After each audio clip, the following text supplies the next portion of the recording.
Hi, everybody. My name is Kevin Koenig, as Ken just mentioned. I'm Chief Revenue Officer for Aurigo Software Technologies. Basically, Aurigo provides capital planning and capital infrastructure lifecycle management solutions from planning through right-of-way, through construction management. And I'm here just to moderate. Really, it's going to be our panelists of experts that are going to answer a bunch of questions that we've consolidated from people. Okay, so first, I just introduced myself at the panel. I'll let Shefalee, why don't you introduce yourself? Sure, thank you so much. Hi, my name is Shefalee Patel. I work for New York City Department of Design and Construction. I'm part of the front-end planning unit for our infrastructure division. And essentially, we like to call ourselves the front door for capital projects before they get initiated at EDC. Good afternoon. I'm Jan Kozlowski. I'm the Director of Operating Capital Projects for Metro North Railroad. I oversee all capital construction done by in-house forces, supported by in-house forces. If one of our people has to touch it, a capital project goes through me, otherwise known for the railroaders out there as force account. Thank you. And so what we're going to do is we just have a list of questions that we're going to ask the panelists. Feel free to ask additional questions if you have any. But the first question that I have for the panel is, what has modernization meant to your organization over the last 5 to 10 years? Jan, do you want to start? Yeah, modernization, I guess I'll break down into 3 parts. There's the really interesting, sexy parts where we have Brad Blevins was this morning, and he talked about some of the AI stuff that's out there, and that's helping us just track how our trains are running, how efficiently they're running, so forth. Second part is we have a bunch of brand new maintenance facilities that are out there, and they have tremendously helped us bring up MDBF on our fleet, which means we have more rolling stock available at any point in time, so we can increase our service without increasing the amount of rolling stock that we have, which is tremendous ability for us. And we're doing that now. We're finding out that our ridership on weekends is spiking. It is much higher than pre-COVID. And so we can easily pull out extra train sets in the middle of the day to help hit ridership surges. That's a wonderful thing we can do. And the third area is sort of the mundane part, and it's the part that I really delve into, is the infrastructure itself of tracks, signals, communications, traction power, and so forth. And that part is, there's not much that you can do with the track structure. It is what it is. We have PTC that we've installed, Positive Train Control, federally mandated. It's superimposed upon our signal system. So we have that's new. But it's right now the issue that we're trying to do in modernization is how to modernize the planning process for the maintenance and capital works on our traction power, signal communications systems and bridges, tunnels, and so forth. And that is a tough cookie to crack. And I was talking to Kevin during the break about this thing. One of the things that we've done is we've changed the process that we track on track outages, no pun intended. Track outages are very critical to any work that you want to get done around a railroad, because the big difference between a train and any other type of vehicle out there is that a train cannot sort of swerve out of the way if you're in the way. It can only go where the track takes it. So if you're going to be working adjacent to a track, that track we will take out of service. We'll shut it down so that you don't get hit.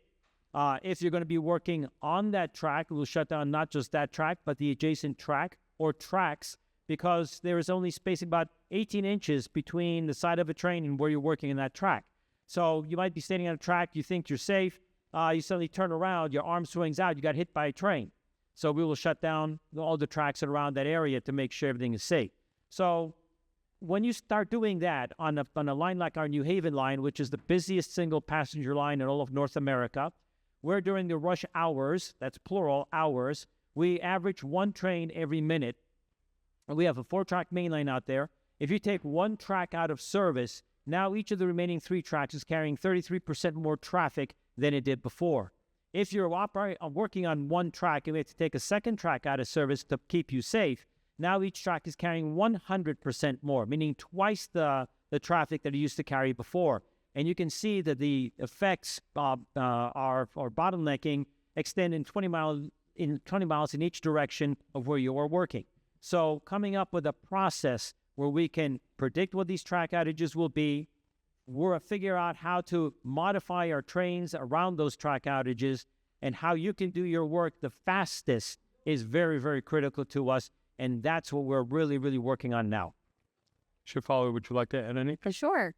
Following up on the planning aspect, and that's essentially what my group does at DDC, and looking at right-of-way projects from the perspective of street right-of-way, we're really kind of embracing the utilization of multitude of GIS, mapping, analytics, data analytics, really to kind of investigate what has been done in the area before, utilize that information to understand how we can improve that area, but also the risks that we would need to address as part of that capital project. So in many of these projects, there's a real intent and a need that needs to be solved immediately, but then there are many other factors that don't get considered as part of that project planning, and specifically how that would impact not just the construction, the constructability aspect of the schedule, but really the cost.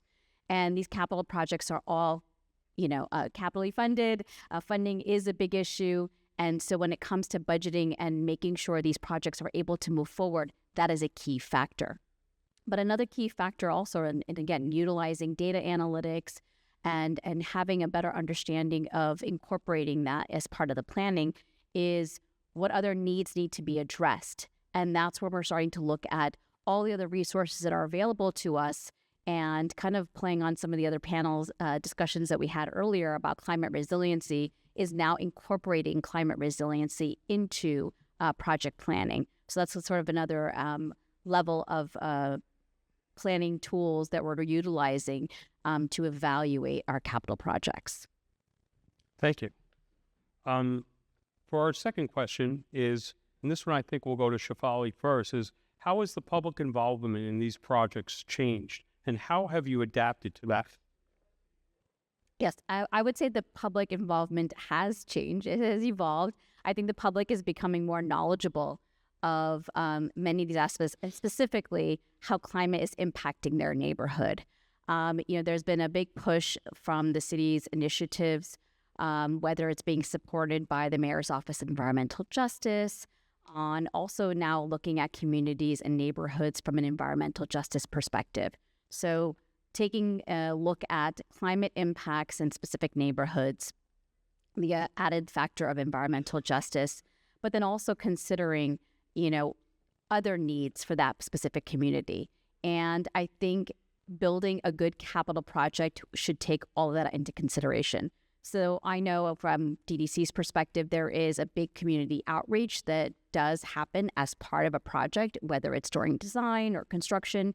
But now incorporating that early on into the early planning stages, I think will help to lend for a better capital project, because now, especially when you're incorporating unique features onto these right-of-ways, such as green infrastructure or other specific measures that may require additional maintenance, getting the community involved and engaged, and even having some level of ownership to some of these measures can really make sure that they are sustainable.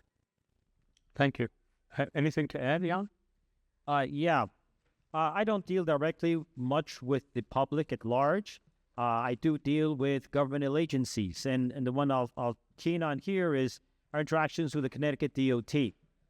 We are a contractor with Connecticut Department of Transportation. They own the infrastructure, they own the rolling stock. We actually operate it and we maintain it for them under contract. The key here is that everything that they do, they own it, they know what they want to do with it, but they bring us on board as equal partners. I sit on numerous committees, and my people sit on numerous committees at the state DOT level, and we do all of our planning collaboratively. And it's very, very critical, because on the one hand, Connecticut expects us to run a scheduled, on-time service for the passengers. On the second hand, they want to improve their infrastructure tremendously. They have a plan that extends out into the year 2050 and beyond, and they want to completely revamp the entire New Haven line and all of its branches. But you can't do both at the same time. So there's a lot of give and take. They're not trying to do that in isolation. We're working there side by side with them. So I'm sitting there on the capital side and construction side, the feasibility of the construction, so forth. And our transportation people are sitting on the other side, looking at the train service and the impacts on the train service. And the CDOT people are sitting at the table, elbow to elbow, and we're working these things out. They come up with a plan of what they want to do. We quickly determine what the ramifications are to the service and to the cost and to our ability to support that work in terms of construction. And then we start giving and taking back and forth. There's a lot of politics involved. For example, the governor wants to put a train shed directly over all the tracks and platforms in New Haven and Union Station. It's a huge project. It's going to really disrupt train operations in more ways than one. They understand that, we understand that, but we're working with them very carefully on how to get that project done without having to shut down train service.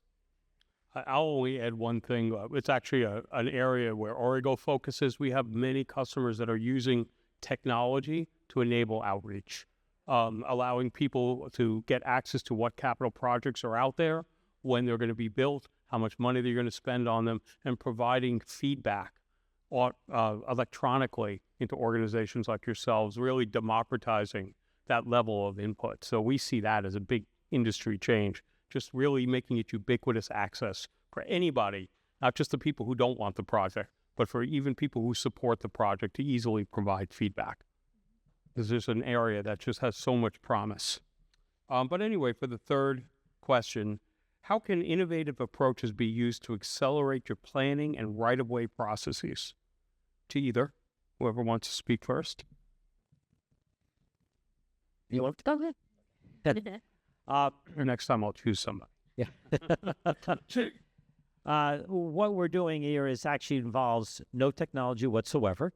It is a complete change of our approach on how we forecast our resource requirements for capital construction. And our resourcing project used to be very budget-based because the budgeteers want to know how much money they needed to allocate for any construction. Everything else was secondary to that. And so we had a very long, convoluted process, and we primarily dealt with full-time equivalents, FTEs. How many FTEs are you going to need for this project, and so forth. Unfortunately, FTEs do not translate to actual manpower. And so, for example, we could say, okay, I need 1 FTE to accomplish that. Well, 1 FTE can mean 1 person for each day in the month or the year, or it can mean 20 people once a month for 12 months out of the year. Both equal 1 FTE. But the ramifications of manpower are tremendous, because in the first case scenario, if I have a crew of 5 people, I only need 1 for each day of the year, I can support that construction. But if I need 20 people once a month for 12 months out of the year, and I only have 5, I can't support that. And we were losing that in the whole translation. We're doing all of our planning. So we're completely changing now. We're doing all of our planning based on actual manpower. And not just the manpower, we're including all union agreements. So we know exactly, okay, how many people do we need to do the job based on union agreements, and based also on where their crew bases are, their travel times to the construction sites and back, because that gets involved also in there, and at that decreased amount of time they have to do the job. We incorporate all of this, and then we start determining how many people do you need each day to do the job. So how many people per day, how many days per week, how many weeks per month, and then we look at the months of the year. And from that, we can tell you how many man days we have of work effort required for every single task, by craft, by project, by segment of construction. So by phase of construction. So with that now, it's very, very simple to convert that data into an FTE for the budgeteers. Whereas going the opposite direction, it's impossible. So doing this, we just started using this method, and we think it's going to give our forecasts a lot more clarity than it did before. Because the key is that there is much more construction coming down the pike, both on the Connecticut Department of Transportation side and on the MTA side, than we have the manpower to support. We can't. So we have to be able to go up to both the MTA and to Connecticut and say, listen, we want to do all these projects. We can't support them all at one time. This is how we recommend that you shift these projects around to meet our resource availability. Either that, or authorize us to hire more people or contract more work out or whatever. But then we can start looking at solutions. Up until now, we have not been in a position to do that. Thank you.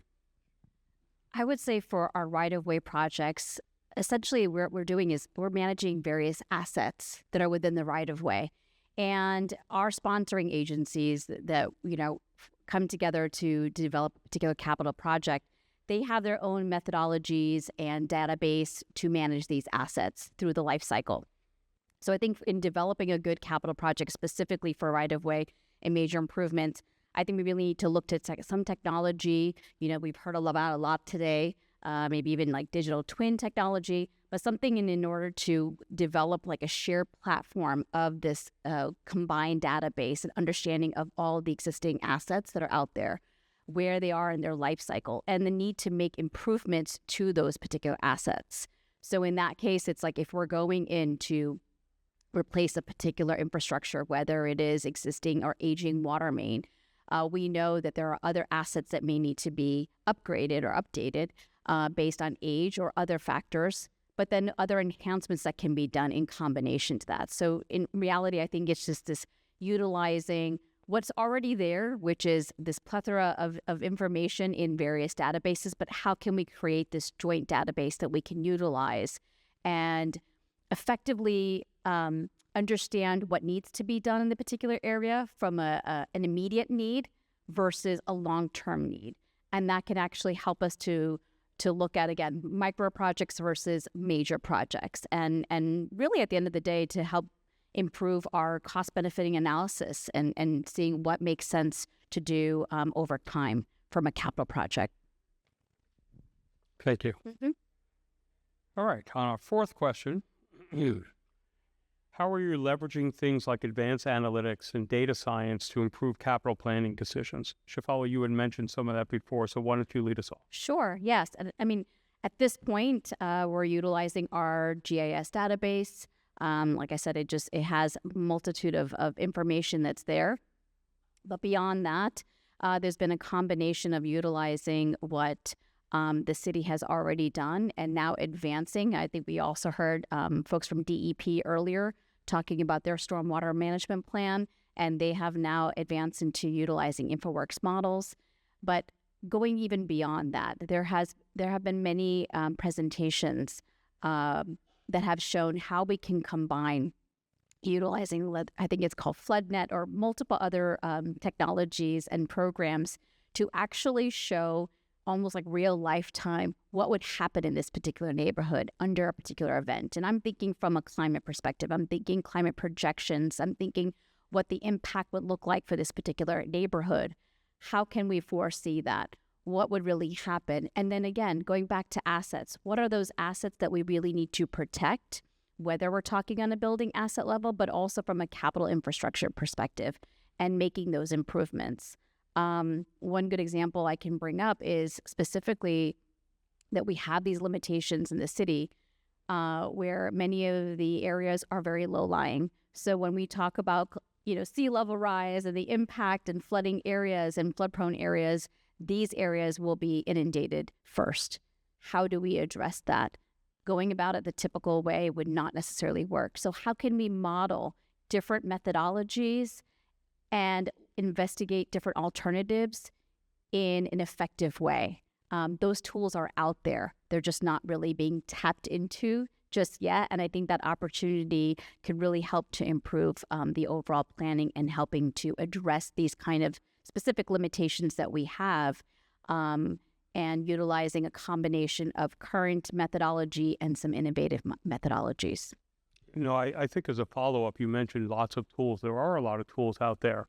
I think being able to bring in data from a lot of different sources and use technology to process that data. And, with the follow-up question, how do you see AI being deployed in both of your organizations, I guess, to help take in this plethora of data that's not necessarily normalized and connected, and leveraging that to help with climate change, project prioritization, and all of that? And I was actually just having an interesting conversation about that outside.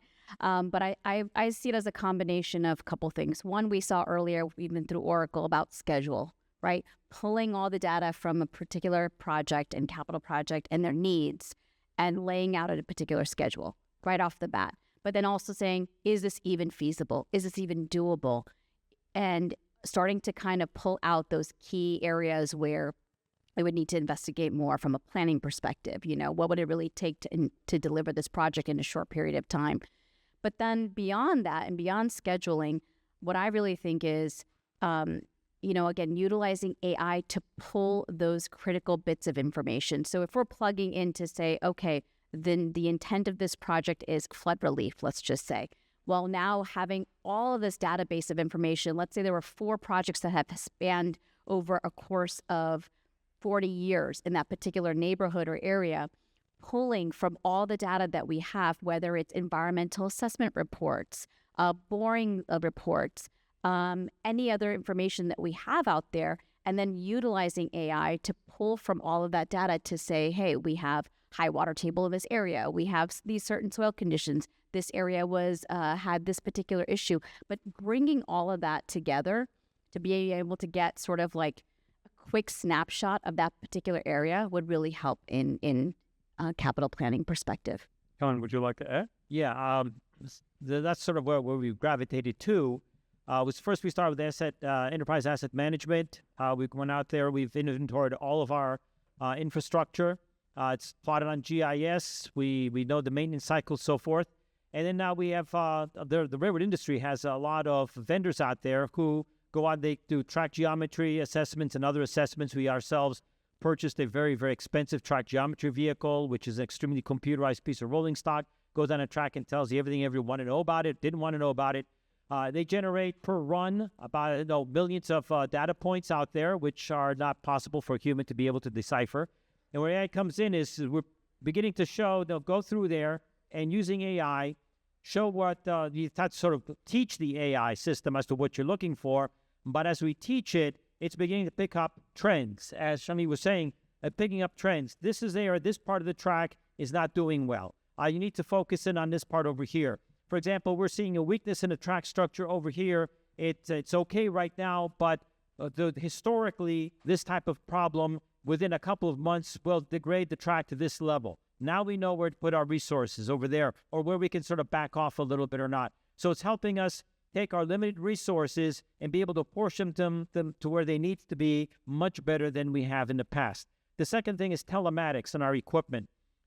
We've started putting some telematics on some of our what we call work equipment. This is the heavy construction equipment that is on this rail-borne, and it's really helping us to see the productivity of our gangs out there, because this telematics equipment tracks everything on these machines. When is the machine moving but not working? When is it actually physically working, performing some sort of work? When is it simply idling? When is it shut off? And where it is GPS-wise. All this information, when you look at it, all of a sudden can tell you this gang was very efficient, this gang was inefficient. Oh, look what this gang was doing.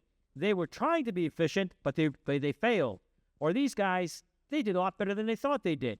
But by seeing that telematics data, it's a wealth of information that can very quickly let you gauge the effectiveness of a construction gang. It's wonderful stuff to use.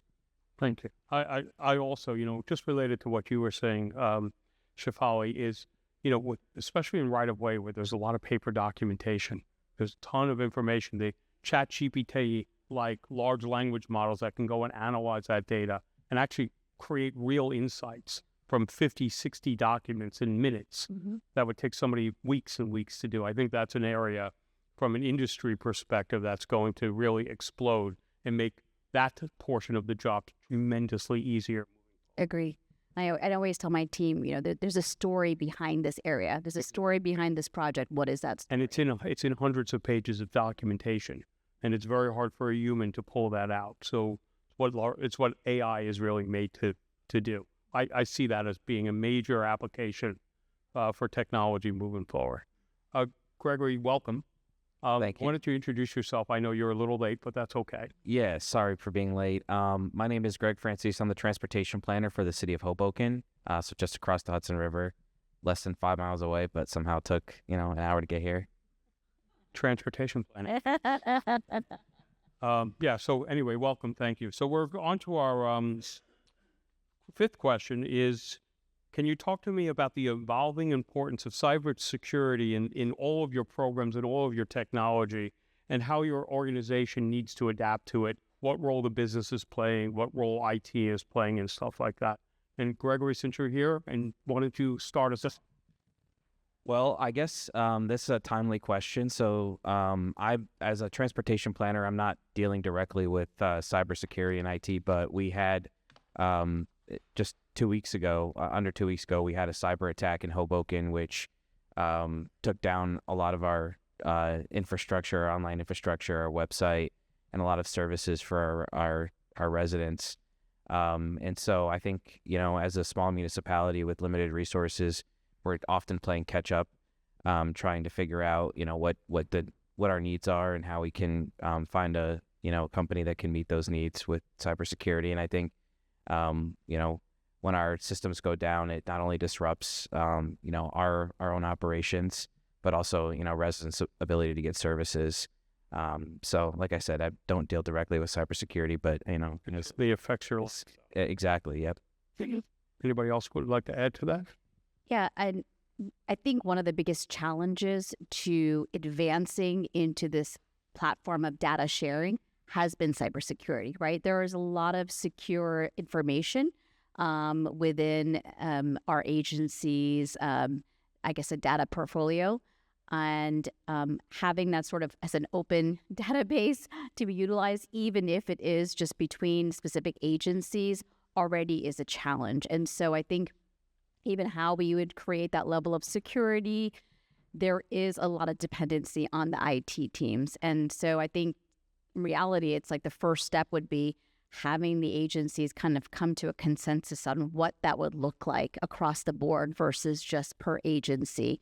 And then that could open up the doors to saying what level of data sharing can we do that could be secure, that and secure each agency's database as well from cyber attack. So yeah. John, would you like to add? Yeah, that piggyback off of what these two said here.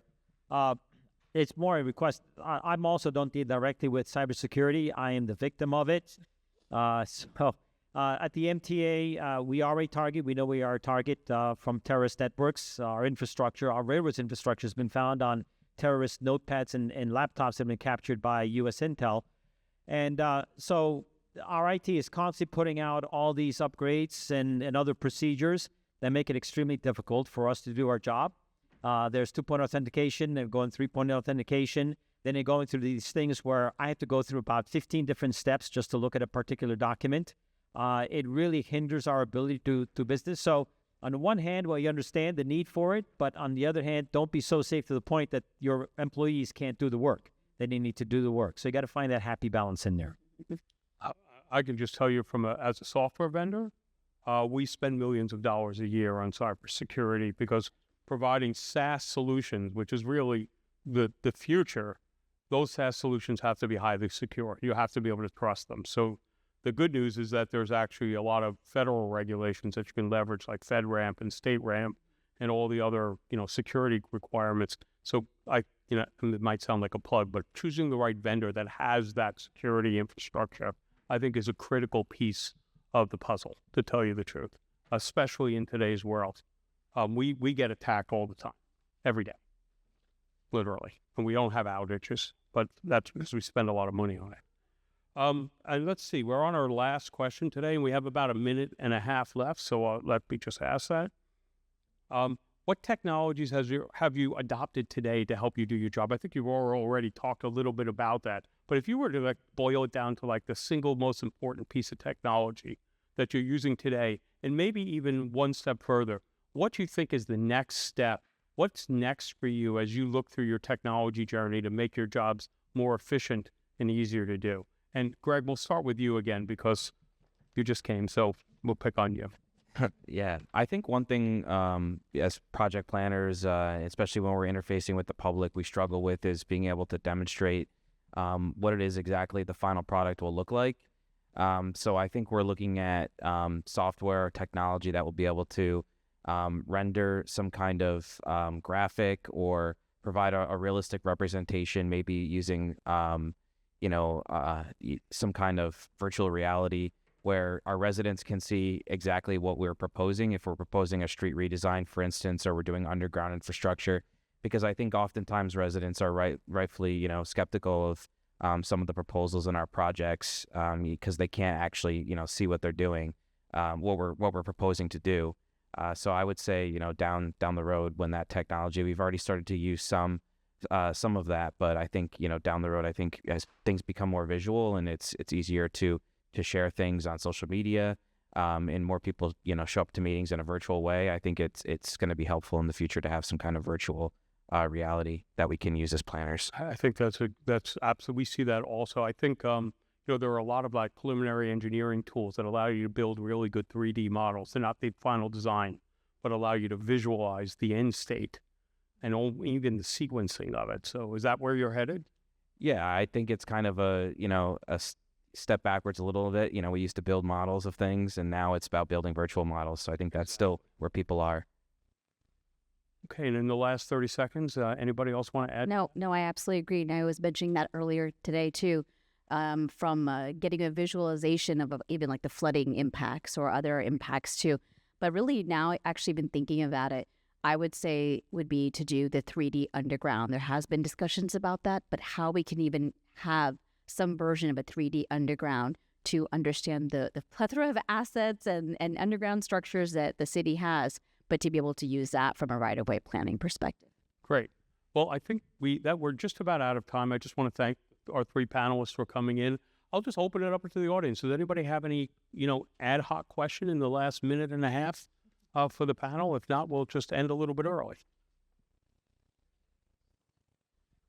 Okay. Well, again, thank you all. It was a pleasure to talk to you, and hopefully you learned some new information. Thank you.